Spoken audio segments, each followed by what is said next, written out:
Hello friends, स्वागत है आपका हमारे channel inspire institute of academics में। पिछले चैप्टर में हमने पढ़ा कि किस तरीके से केमिकल रिएक्शन होती है। जब दो रिएक्टेंट आपस में मिलते हैं और रिएक्ट करते हैं तो वो प्रोडक्ट बनाते हैं। और आज के इस लेक्चर में हम पढ़ेंगे कि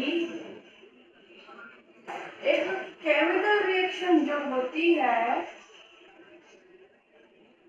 वो जब होती है तो क्या क्या चेंजेस होते हैं, what changes will happen.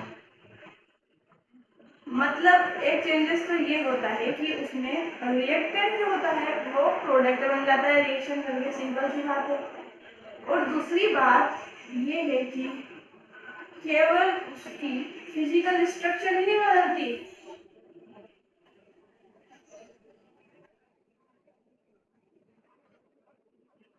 Only physical structure ही नहीं बदलती, उसकी केमिकल स्ट्रक्चर भी बदलती है।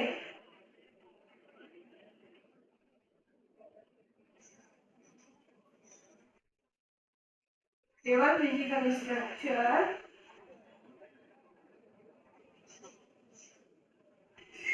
ही नहीं बदलती, केमिकल स्ट्रक्चर भी बदलती है। क्या बदलती है? Chemical structure.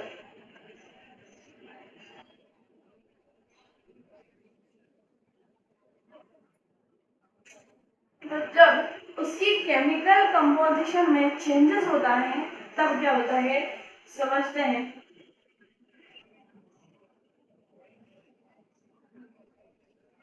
जब एक केमिकल रिएक्शन होती है तब जो चेंजेस होते हैं या तो वो उसके स्टेट में होंगे, यानी कि अगर कोई रिएक्टेंट सॉलिड होगा तो हो सकता है वो रिएक्शन करके लिक्विड बना ले या गैस बना ले। और अगर रिएक्टेंट गैस है तो हो सकता है वो सॉलिड बना ले या फिर लिक्विड बना ले। और अगर रिएक्टेंट लिक्विड है, क्या है रिएक्टेंट? अगर लिक्विड है तो क्या होगा, अगर रिएक्टेंट लिक्विड है तो वो सॉलिड भी बन सकता है रिएक्शन करने के बाद प्रोडक्ट के फॉर्म में, और गैसियस भी बन सकता है। तो ये तो हो गया हमारा पहला पॉइंट कि जब कोई रिएक्शन होती है तो जो चेंजेस होते हैं वो किसमें होते हैं, वो चेंजेस होते हैं उसकी स्टेट। किसमें चेंजेस होते हैं? उसकी स्टेट में।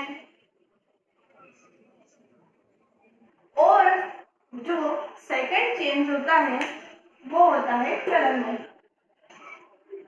अब बोल सकते कलर में चेंजेस कैसे होता है। तो मान लो हमने एग्जाम्पल के लिए ले लिया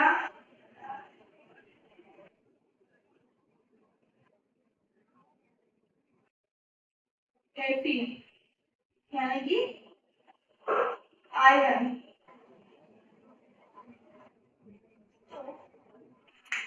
आपने अपने आसपास अपने सराउंडिंग में देखा होगा कि बहुत सारी बार लोहे में जंग लग जाती है। वो कौन सी रिएक्शन है? ऑक्सीडेशन रिएक्शन है वो, क्योंकि उसमें आयरन का यानी कि लोहे का ऑक्सीडेशन हो जाता है। तो जब आयरन या फेरस रिएक्ट करता है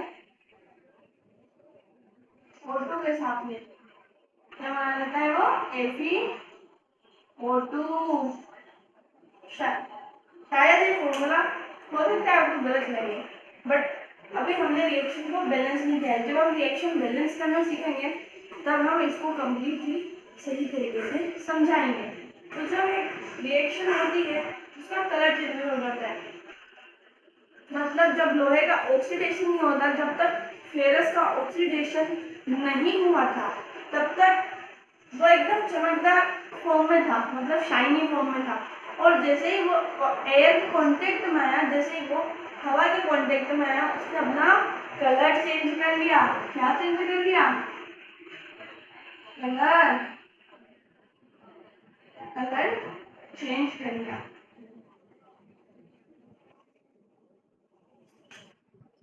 तो आयरन ने अपना कलर चेंज कर लिया।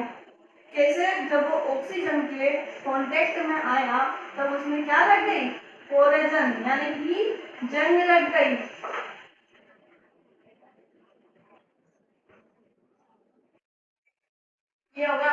सेकंड चेंज किसमें, कलर में।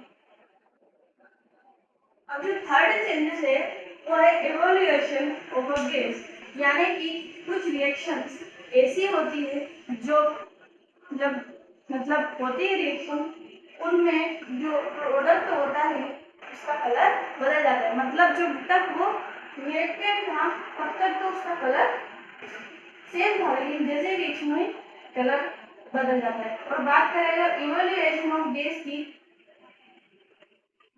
तो जब भी कोई रिएक्शन होती है उसमें कहीं ना कहीं किसी न किसी फॉर्म में गैस उसमें इवॉल्व होती है, इवोल्यूशन ऑफ अ गैस।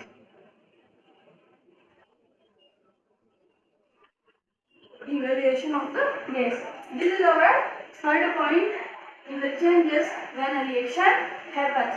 मतलब जब एक रिएक्शन होती है उसका स्टेट बदलता है कि सॉलिड से लिक्विड या गैस बनेगा, या फिर गैस से सॉलिड या लिक्विड बनेगा, या लिक्विड से सॉलिड और गैसियस फॉर्म में आ जाएगा।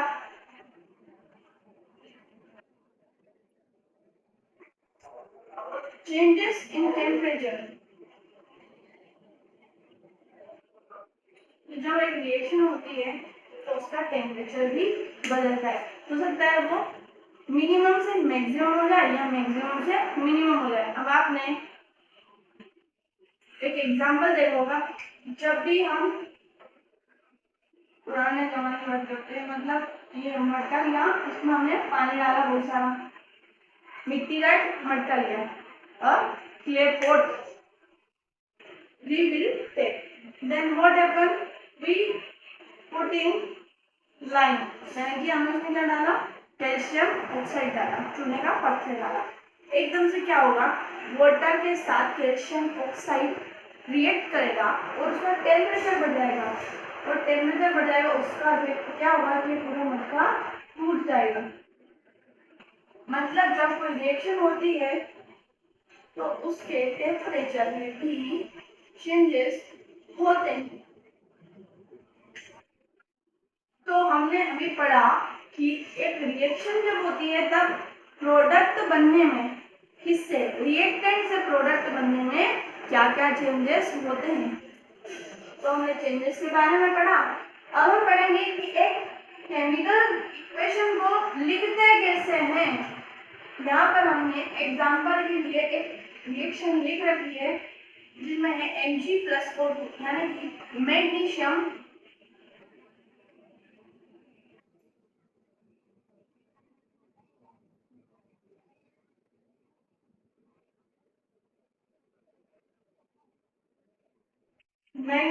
and O2 means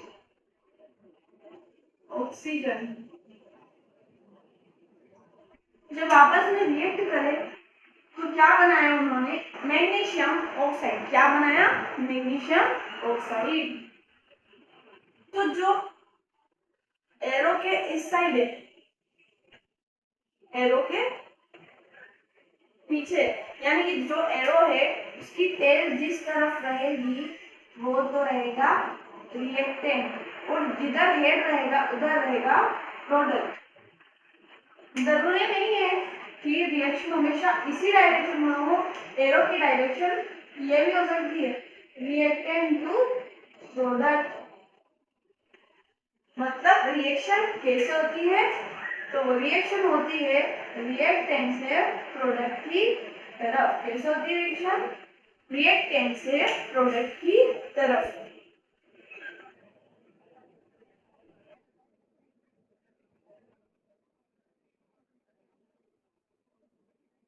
तो यहाँ पर मैंने कुछ सिंबॉलिक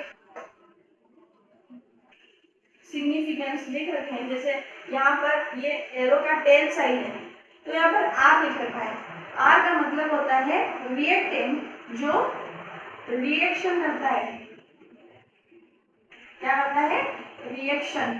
रिएक्टेंट वो कोज होता है जो रिएक्शन करने में हेल्प करता है, या बोलो वो खुद ही रिएक्शन करता है। P stand for product. जब प्रोडक्ट बनता है तो उसके नीचे ब्रैकेट में लिखा जाता है P। P का फुल फॉर्म हो गया प्रोडक्ट, यानी कि रिएक्शन कंप्लीट होगी तब क्या बनेगा, प्रोडक्ट बनेगा। क्या बनेगा? प्रोडक्ट बनेगा।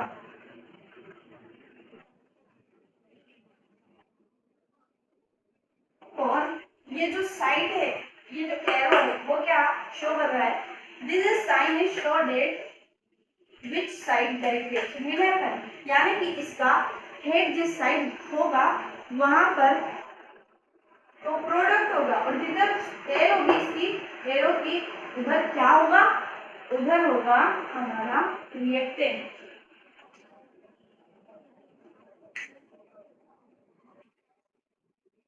मीन्स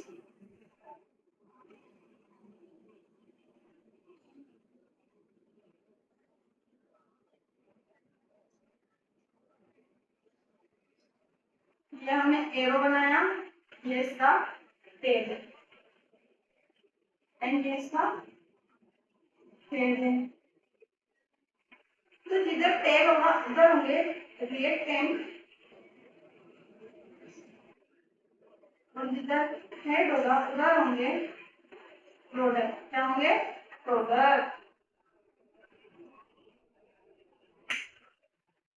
अब आपके मन में ये ख्याल आ रहा होगा कि एक केमिकल रिएक्शन तो हम कैसे लिखेंगे? केमिकल रिएक्शन को हम कैसे लिखेंगे?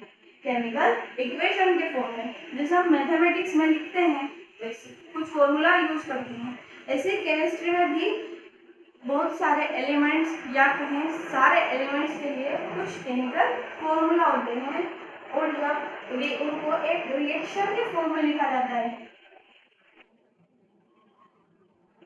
इनको एक रिएक्शन के फॉर्म में लिखा जाता है, तो वो केमिकल फॉर्मूला की सीरीज ही क्या कहलाती है? Series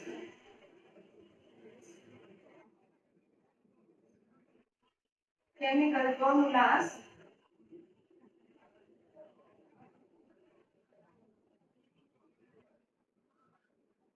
in a form of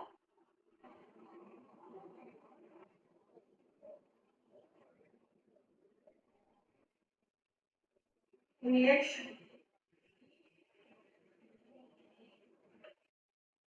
chemical equation, यानी कि जब हमने केमिकल फॉर्मूला को एक रिएक्शन के फॉर्म में लिख दिया, मान लो C plus O2 is equal to CO2, यहाँ पर C किसका केमिकल फॉर्मूला है? कार्बन का, और O2 मीन्स हमने ऑक्सीजन के 2 एटम लिए हैं, यहाँ पे O2 किसको रिप्रेजेंट कर रहा है? ऑक्सीजन को, और ये जो CO2 है ये कार्बन डाइऑक्साइड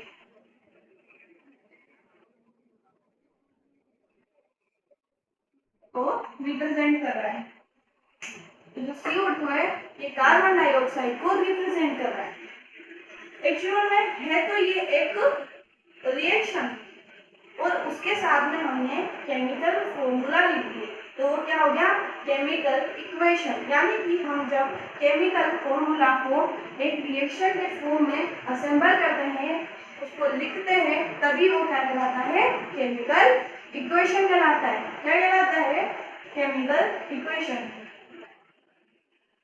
यहाँ पर लिखा भी हुआ है एक लाइन में, a chemical equation is represent as a chemical reaction. मतलब हम एक इक्वेशन को कैसे लिख सकते हैं? तो केमिकल रिएक्शन के फॉर्म में लिख सकते हैं। तो आज के टॉपिक में हमने पढ़ा कि किस तरह से हम एक रिएक्शन को लिख सकते हैं, किस तरह से उसके केमिकल इक्वेशन को लिख सकते हैं, और एक रिएक्शन होने पर रिएक्टेंट से प्रोडक्ट बनने के जो प्रोसेस होती है उसमें क्या क्या चेंजेस होते हैं? Change in state, change in colour, evolution of gas and changing temperature, इन सभी चीजों के बारे में हमने आज के लेक्चर में डिस्कशन किया। और अगले लेक्चर में हम पढ़ने वाले हैं कि केमिकल रिएक्शन को बैलेंस कैसे करते हैं। How can we balance a chemical reaction? एक केमिकल रिएक्शन कैसे होती है वो हमने इंट्रोडक्टरी पार्ट में पढ़ा, या केमिकल रिएक्शन को हमने इंट्रोडक्टरी पार्ट में पढ़ा, और आज के पार्ट में हमने ये पढ़ा कि एक केमिकल रिएक्शन जब होती है चेंजेस क्या होते हैं। अगले पार्ट में हम जानेंगे कि एक रिएक्शन को बैलेंस कैसे किया जाता है। अगर आपको हमारी ये वीडियो पसंद आई है तो हमारे चैनल को please like share and subscribe करें। नमस्कार।